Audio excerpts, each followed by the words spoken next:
আসসালামু আলাইকুম। আশা করি নিশ্চয়ই ভালো আছেন। অনেক দিন পরে অ্যানালাইসিস দিতে যাচ্ছি। তো মূলত আজকের ভিডিওতে আমি ফান্ডামেন্টাল ইস্যুগুলো নিয়েই কথা বলবো। আমার কাছে টুকটাক কিছু ফান্ডামেন্টাল তথ্য রয়েছে যেগুলো আপনাদের সাথে শেয়ার করব। তো চলুন কথা না বাড়িয়ে শুরু করা যাক।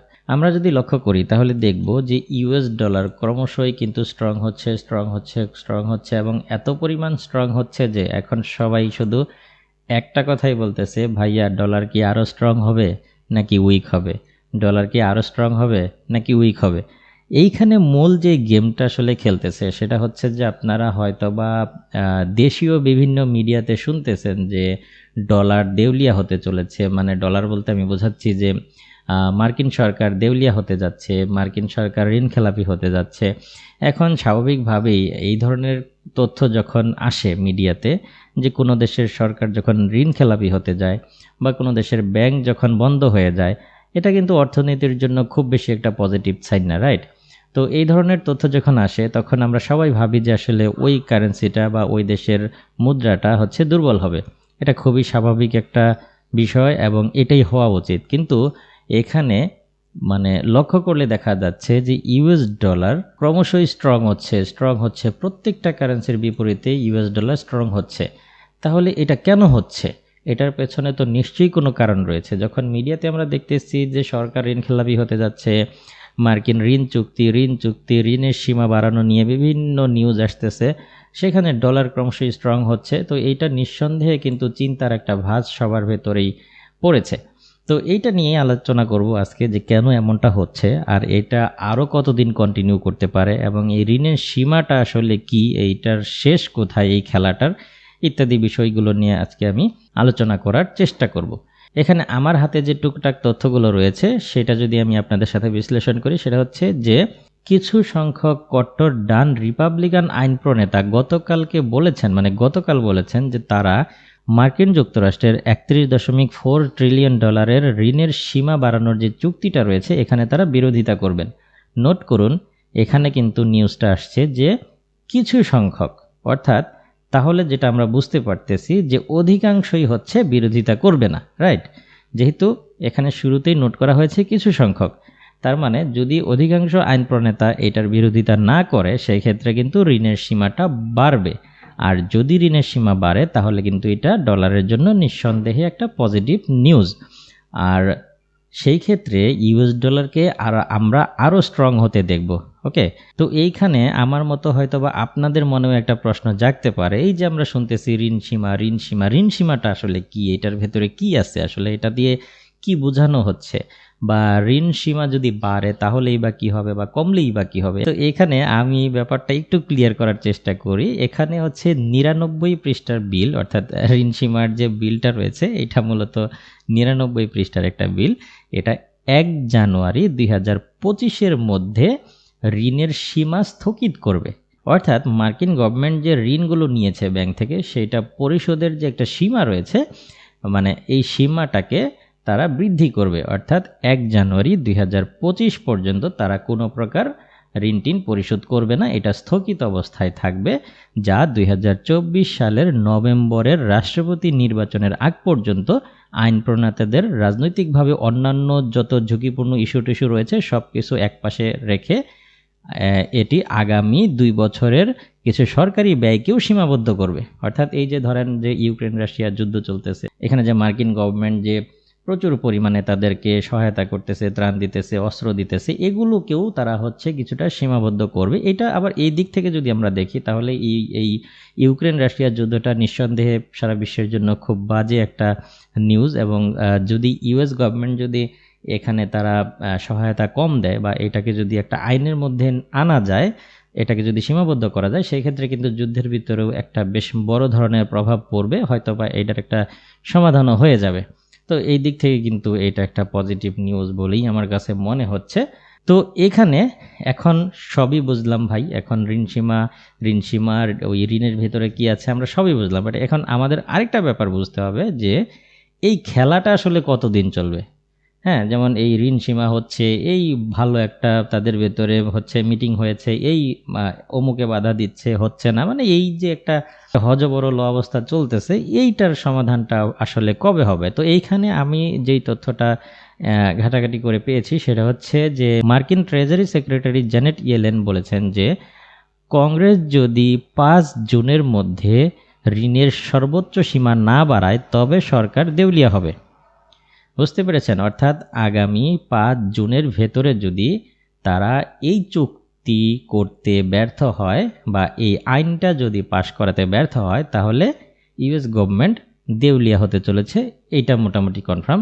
যদিও তিনি এর আগে বলেছিলেন যে এইটার সীমা হচ্ছে 1 জুনের মধ্যে, তবে তিনি গত শুক্রবার হচ্ছে আরেকটা বিবৃতিতে বলেছেন যে না, এটা 5 জুন পর্যন্ত হচ্ছে বাড়ানো হয়েছে, অর্থাৎ 5 জুনের ভেতরে এটা করতেই হবে। আর যদি 5 জুনের ভেতরে এটা করতে ব্যর্থ হয় তাহলে সরকার দেউলিয়া হতে চলেছে। তার মানে আমাদের 5 জুন কিন্তু খুব বেশি একটা দূরে না, খুব মানে নিকটেই কিন্তু এটার একটা সমাধান আমরা হচ্ছে পাবো। আবার অন্যদিকে অস্ট্রেলিয়ান কমনওয়েলথ ব্যাংকের কারেন্সি স্ট্র্যাটেজিস্ট ক্যারেল কং বলেছেন যে মার্কিন সরকারের এই যে দেউলিয়া হওয়ার ব্যাপারটা, এটা যতই ভালো মিটিং হোক না কেন, যতই আলোচনা অগ্রসর হোক না কেন, যদি তারা এইটা আইনে পাশ করাতে ব্যর্থ হয় তাহলেও ইউএস গভর্নমেন্টের ঋণ খেলাপি হওয়ার একটা সম্ভাবনা বা ঝুঁকি থেকেই যাচ্ছে। ওকে, এতক্ষণ পর্যন্ত আমরা যে আলোচনা করলাম তাতে আমরা বুঝতে পারলাম সব ঠিক আছে, সব কিছুই বুঝলাম। ঋণ চুক্তি হইলে কি হবে, ঋণ চুক্তি না হলে কি হবে, এবং কতদিনের ভেতরে আমরা এই পুরো রেজাল্টটা হচ্ছে পাবো ক্লিয়ার। আশা করি আমার এতক্ষণের আলোচনা থেকে আপনারা এটা বুঝতে পেরেছেন। এখন কথা হচ্ছে ভাই, এত কিছু বুঝে তো আমাদের লাভ নাই, আমাদের বুঝতে হবে যে ইউরুএসডি বাইরে যাবে না সেলে যাবে। ওকে, আমার তো মনে হয় এইটিই দরকার আমাদের, মানে আমাদের বুঝতে হবে ডলার স্ট্রং হচ্ছে না উইক হচ্ছে, এবং ইউরো হচ্ছে বাইরে যাবে না সেলে যাবে, এইটা আমাদের ভাই বোঝা উচিত। এখন আমার কথা হচ্ছে যে দেখুন, এখন পর্যন্ত যতগুলো তথ্য আমরা পাচ্ছি তাতে কিন্তু মানে স্পষ্ট পরিষ্কার ওইভাবে ফান্ডামেন্টালি বলা যাচ্ছে না যে এইটা হতে চলেছে। সো এই এই ব্যাপারটা যতক্ষণ না পরিষ্কার হচ্ছে ততক্ষণ আমাদের আসলে টেকনিক্যাল চার্ট প্যাটার্ন দেখেই ট্রেড করতে হবে। তো এখন যেহেতু ডলার স্ট্রং অবস্থায় রয়েছে, সো আমাদেরকে খুব সহজভাবেই হিসাব করতে হবে, ডলারকে স্ট্রং হিসাবে নিয়েই হচ্ছে ট্রেড করাটা আমাদের জন্য নিরাপদ হবে।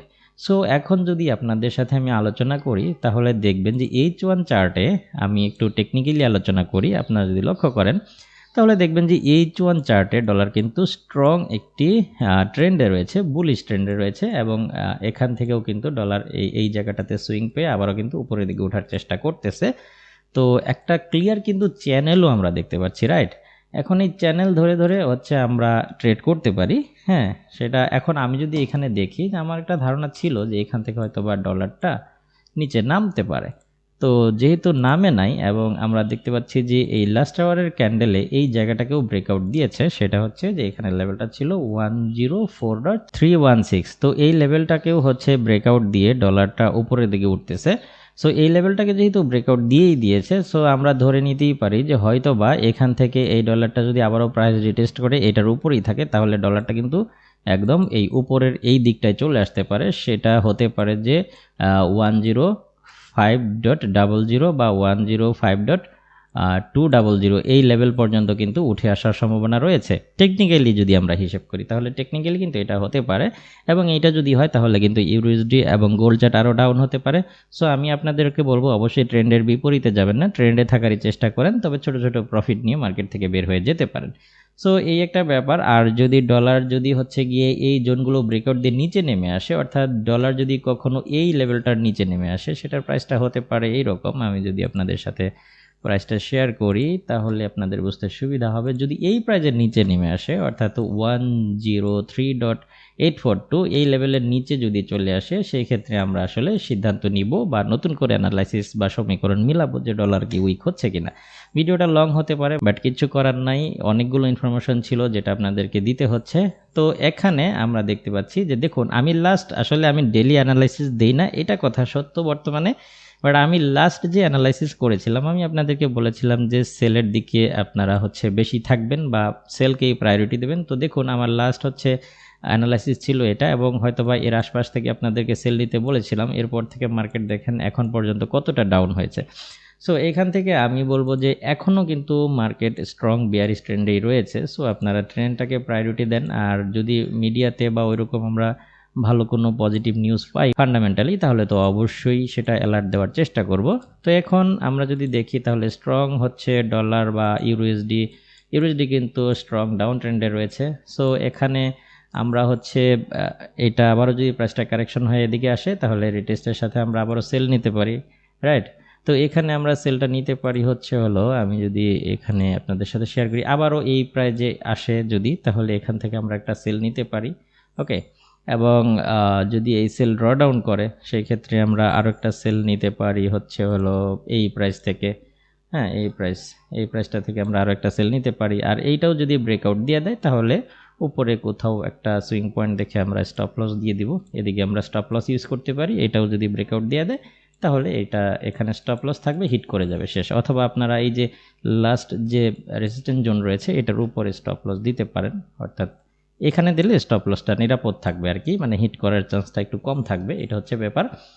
তো এখানে আরেকটা ব্যাপারে ক্লিয়ার করি, তো এই যে ঋণ সীমার যে চুক্তিটা রয়েছে এটা যদি আগামী 5 তারিখ পর্যন্ত গড়ায় তাহলে আমরা এর আগেও ডলারের একটা ভবিষ্যৎ নির্ধারণ করতে পারবো। সেটা হচ্ছে এই শুক্রবারে কিন্তু এনএফির নিউজ রয়েছে।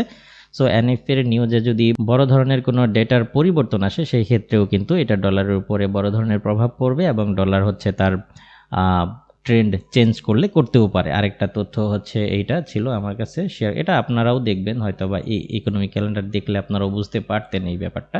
তাহলে ইউরোএসডিতে আমরা হচ্ছে এখান থেকে সেলে যেতে পারি আজকে, আর স্টপ লসটা এখানে ইউজ করতে পারি, ওকে। আর যদি বাই করতে হয় বাই জোনটা আমি বলতেছি না যেহেতু স্ট্রং ডাউন ট্রেন্ডে রয়েছে। সো যদি একটু বেশি নিচের দিকে নেমে আসে সেক্ষেত্রে রিস্ক নিয়ে বাই করতে পারেন, এটা যে যার মতো করে নেবেন। আর অবশ্যই স্টপ লস ইউজ করবেন, এটা হচ্ছে কথা। আমি এখানে বলে দিলাম মানে এখান থেকেই যে মার্কেটটা ডাউন হবে ব্যাপারটা এরকমও না, এটা ট্রেন্ড দেখে আমি বলতেছি, ওকে।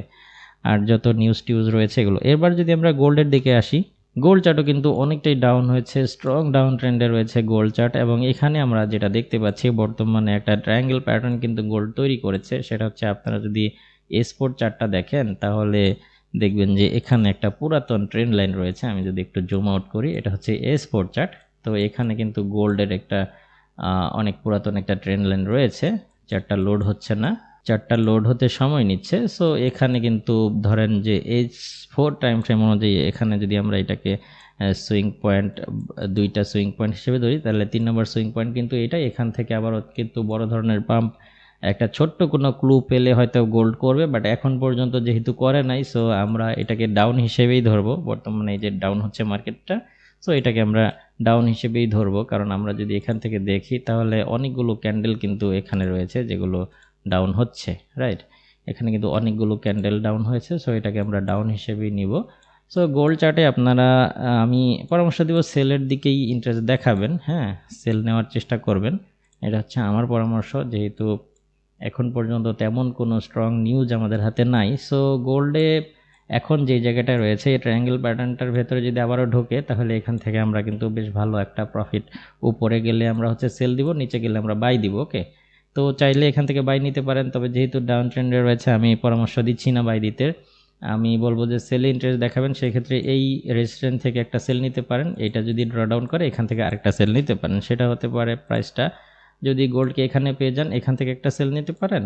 আর যদি গোল্ড এখানে পেয়ে যান, যদি এইটা আর কি ড্র ডাউন করে, ওকে, এই ট্রেডটা যদি ড্র ডাউন করে তাহলে এখান থেকে একটা সেল নিতে পারেন। আর স্টপ লসটা অবশ্যই আপনারা আপনাদের রিস্ক রেশিও অনুযায়ী দিয়ে দিবেন। তারপর আমি স্টপ লসটা দেখাই দেই, আসলে এটা দেখানো উচিত। নিরাপদ স্টপ লস জোন হচ্ছে আমার মতে, আমার দৃষ্টিকোণ থেকে হচ্ছে হলো এইটা। এখানে স্টপ লস দিলে আপনাদের স্টপ লসটা নিরাপদ থাকবে, আর প্রফিটটা হচ্ছে আপনারা আপনাদের মতো বুক করে নেবেন রিস্ক রেশিও অনুযায়ী। এইটাই হচ্ছে ব্যাপার। তো আজকের অ্যানালাইসিস এই পর্যন্তই, আশা করি বুঝতে পেরেছেন। দেখা হবে পরবর্তী কোনো ভিডিওতে অন্য কোনো টপিক নিয়ে। সেই পর্যন্ত আপনি ভালো থাকুন, সুস্থ থাকুন, আল্লাহ হাফেজ।